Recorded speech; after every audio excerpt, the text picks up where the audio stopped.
ವೀಕ್ಷಕರೆಲ್ಲರಿಗೂ ಸಾಪ್ತಾಹಿಕ ಭವಿಷ್ಯವಾಣಿ ವಿಶೇಷ ಕಾರ್ಯಕ್ರಮಕ್ಕೆ ಸ್ವಾಗತ. ಸ್ನೇಹಿತರೆ, ಮೇ ತಿಂಗಳ ಈ ವಾರದಲ್ಲಿ ಗಜಲಕ್ಷ್ಮಿ ಯೋಗವು ನಿರ್ಮಾಣಗೊಳ್ಳುವುದು.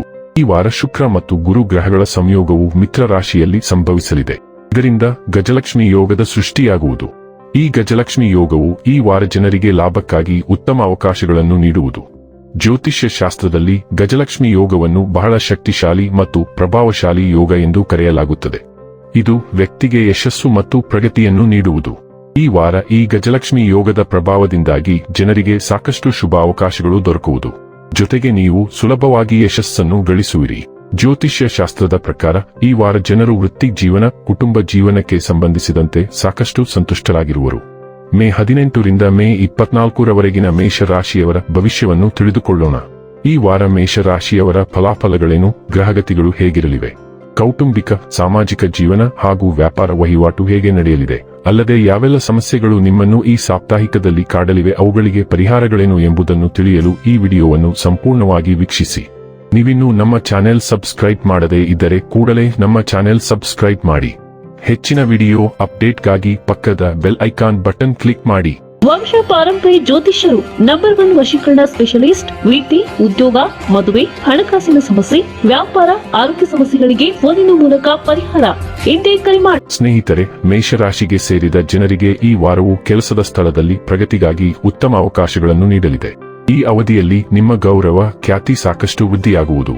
ಜೊತೆಗೆ ಈ ವಾರ ಯಾವುದಾದರೂ ಹೊಸ ಯೋಜನೆಗಳಿಗೆ ಸಂಬಂಧಿಸಿದಂತೆ ನೀವು ಹೆಚ್ಚು ಆಕರ್ಷಿತರಾಗುವಿರಿ. ಈ ವಾರ ಕಳೆದ ವಾರಕ್ಕಿಂತಲೂ ಉತ್ತಮವಾಗಿರುವುದು.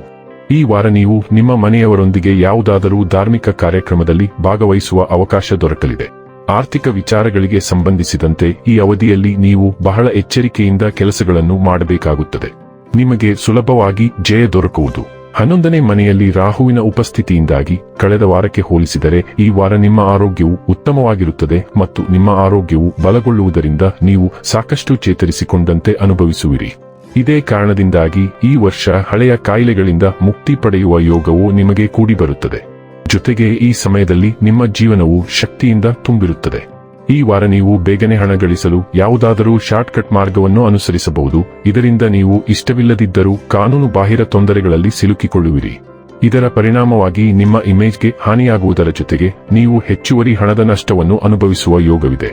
ಪ್ರತಿಯೊಬ್ಬರಿಗೂ ಅವರ ಸಮಸ್ಯೆಗಳೇ ಯಾವಾಗಲೂ ದೊಡ್ಡದಾಗಿರುತ್ತವೆ ಮತ್ತು ಈ ವಾರ ನಿಮ್ಮ ತೊಂದರೆಯು ನಿಮಗೆ ದೊಡ್ಡದಾಗಿ ಕಾಣುವ ಸಾಧ್ಯತೆ ಇದೆ. ಆದರೆ ಸುತ್ತಮುತ್ತಲಿನ ಜನರು ನಿಮ್ಮ ನೋವನ್ನು ಅರ್ಥ ಮಾಡಿಕೊಳ್ಳುವುದಿಲ್ಲ ಎಂಬುದನ್ನು ಸಹ ನೀವು ಅರ್ಥ ಮಾಡಿಕೊಳ್ಳಬೇಕು.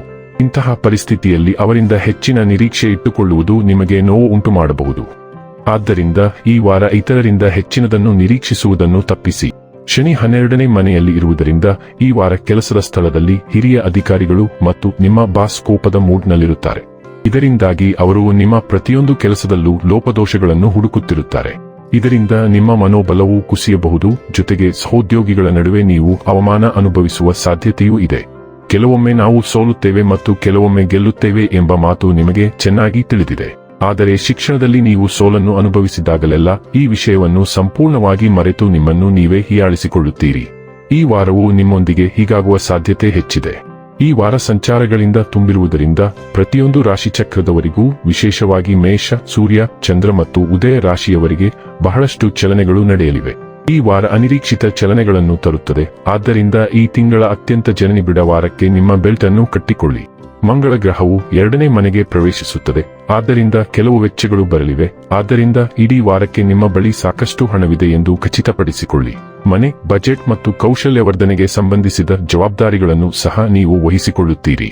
ವಿಳಂಬವಾದ ಪಾವತಿ ಅಥವಾ ಬಾಕಿ ಮೊತ್ತವು ಪುನರಾವರ್ತಿತ ಅನುಸರಣೆಗಳ ನಂತರ ಅಂತಿಮವಾಗಿ ನಿಮ್ಮ ಕೈಗಳನ್ನು ತಲುಪುತ್ತದೆ. ನೀವು ಇತರರೊಂದಿಗೆ ಸಂವಹನ ನಡೆಸುವಾಗ ಕಠಿಣ ಪದಗಳನ್ನು ಬಳಸಬೇಡಿ ಎಂದು ಖಚಿತಪಡಿಸಿಕೊಳ್ಳಿ. ಈ ವಾರ ಮಿಥುನ ರಾಶಿಯ ಋತು ಆರಂಭವಾಗಲಿದ್ದು ಬುಧ ರಾಶಿಯವರೂ ಸಹ ಅಲ್ಲಿರುತ್ತಾರೆ. ಆದ್ದರಿಂದ ನೀವು ತುಂಬಾ ಕಾರ್ಯನಿರತ ಜೀವನವನ್ನು ಹೊಂದಿರುತ್ತೀರಿ, ಏಕೆಂದರೆ ವೈಯಕ್ತಿಕ ಮತ್ತು ವೃತ್ತಿಪರ ಕಾರಣಗಳಿಗಾಗಿ ಸಾಕಷ್ಟು ಸಣ್ಣ ಪ್ರವಾಸಗಳು ಇರುತ್ತವೆ.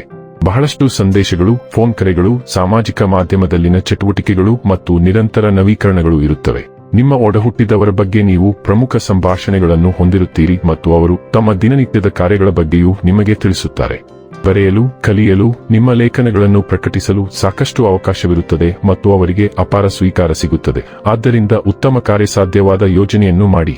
ನಿಮ್ಮ 4ನೇ ಮನೆಯನ್ನು ಆಳುವ ಕರ್ಕಾಟಕದ ಜಲರಾಶಿಗೆ ಶುಕ್ರ ನಿರ್ಣಾಯಕ ಹೆಜ್ಜೆ ಇಡುತ್ತಾನೆ. ಆದ್ದರಿಂದ ನೀವು ಮನೆಯಲ್ಲಿ ಉತ್ತಮ ವಾತಾವರಣವನ್ನು ನಿರೀಕ್ಷಿಸಬಹುದು ಅಥವಾ ಮನೆಯಲ್ಲಿ ಒತ್ತಡ ಕಡಿಮೆಯಾಗಿದೆ ಎಂದು ನೀವು ಭಾವಿಸುವಿರಿ.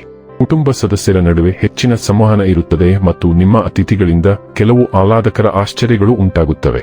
ನಿಮ್ಮ ಕುಶನ್ಗಳನ್ನು ಬದಲಾಯಿಸುವುದು, ಹೊಸ ಅಡುಗೆ ಸಲಕರಣೆಗಳನ್ನು ಖರೀದಿಸುವುದು ಅಥವಾ ಇಡೀ ಮನೆಯ ಅಲಂಕಾರವನ್ನು ಬದಲಾಯಿಸುವಂತಹ ಮನೆ ಸುಧಾರಣೆ ಯೋಜನೆಗಳನ್ನು ನೀವು ಹೊಂದಿರುತ್ತೀರಿ. ಕುಟುಂಬ ಕಾರ್ಯಕ್ರಮಗಳು ಶಾಂತಿಯುತವಾಗಿರುತ್ತವೆ ಮತ್ತು ನೀವು ಗಮನದ ಕೇಂದ್ರಬಿಂದುವಾಗಿರುತ್ತೀರಿ. ಇನ್ನು ಕೊನೆಯದಾಗಿ ಮಾಡಿಕೊಳ್ಳಬೇಕಾದ ಉಪಾಯಗಳ ಕುರಿತು ನೋಡುವುದಾದರೆ, ಓಂ ನಮೋ ನಾರಾಯಣ ಎಂದು ಪ್ರತಿದಿನ 41 ಬಾರಿ ಜಪಿಸಿ. ವೀಕ್ಷಕರೇ, ಇದಾಗಿತ್ತು ಮೇಷರಾಶಿಯ ಜಾತಕದವರ ಮೇ 18 ರಿಂದ ಮೇ 24 ರವರೆಗಿನ ಫಲದ ಮಾಹಿತಿ ಇಷ್ಟವಾದರೆ ವಿಡಿಯೋವನ್ನು ಲೈಕ್ ಮತ್ತು ಶೇರ್ ಮಾಡಿ. ಹಾಗೆ ಚಾನೆಲ್ ಸಬ್ಸ್ಕ್ರೈಬ್ ಮಾಡುವುದರ ಜೊತೆಗೆ ನಿರಂತರ ವಿಡಿಯೋ ಅಪ್ಡೇಟ್ಸ್ಗಳಿಗಾಗಿ ಪಕ್ಕದ ಬೆಲ್ ಐಕಾನ್ ಕ್ಲಿಕ್ ಮಾಡಿ.